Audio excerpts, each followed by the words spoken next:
Oh, I don't remember anything before I experienced. What I know of that story is what people have told me. I don't really have any recollection of rounding second base, anything like that. Cadie was a very active child. Energetic. I don't think atypical for most kids. Outgoing. Yeah, she'd try anything. She tried track for 1 year, soccer, baseball. Rec softball was just one of the community activities she wanted to play, so we signed her up. She was 15 years old. It was the last day of school.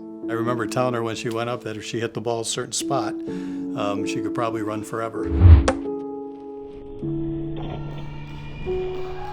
She was running from first to second and then going from second to third, and she was running pretty hard. And I do remember the slide. And when she went down, I could see her eyes and just knew something was wrong. She just kind of slumped over. One of the teammates, her father was a doctor, and it was the first game he had made that year. He started CPR, and our son called 911, and then I just remember sirens.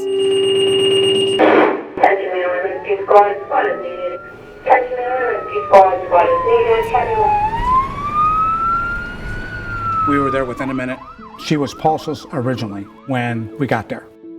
She was immediately shocked into a viable rhythm with a pulse. Once we knew that she went out of ventricular fibrillation into a regular heart rhythm, that's when we called life flight. I remember looking up at one time, and all the girls from her team were kneeling on the sidelines praying.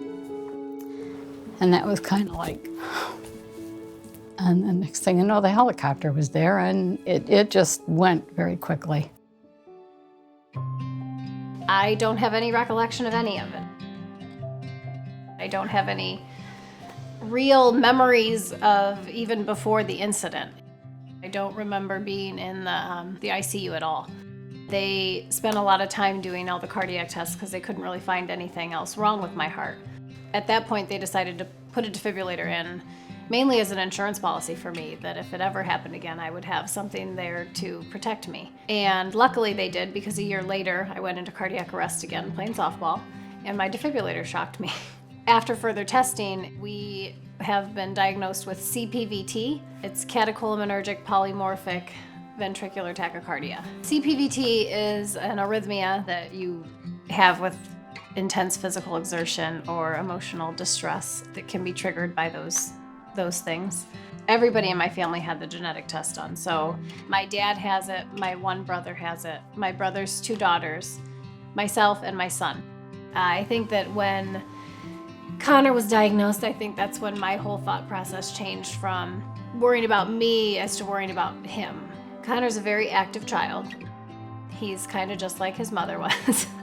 He has not played sports yet because it absolutely terrifies me. He has been checked very closely since he was an infant, and we have an AED that goes everywhere Connor goes. He knows that he has a special heart. I think that's kind of how we've discussed it. Him and Mommy have a special heart. Right now he's kind of into everything.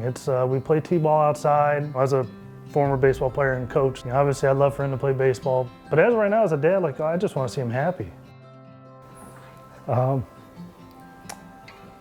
He's about the smartest 5-year-old I've ever met. So. I do have guilt.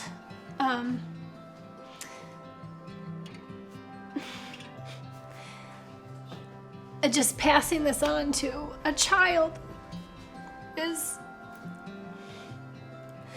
probably the scariest thing, and when you just want them to have a healthy, happy, normal life, and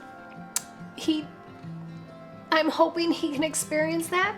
You don't want to always dwell on it. You don't want to always let it control your life, but it is such a huge part of your life. It'll always be in the back of my head. Today marks my 19-year anniversary of my cardiac arrest. I absolutely do think about that day a lot. It's just amazing with Cadie's call. I can't stress that enough. It's just amazing that all, like you said, the stars lined up, and it was just a beautiful outcome because it could have changed so quickly.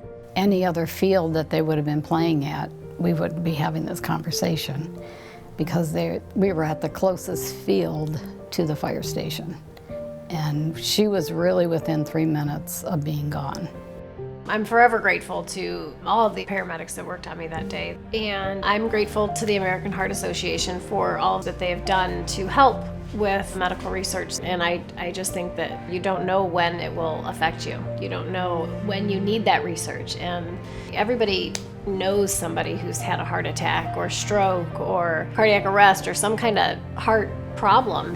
When you do need the research, you're very grateful that it's there, because that can help you live your life to the fullest and help others that you love fulfill their dreams.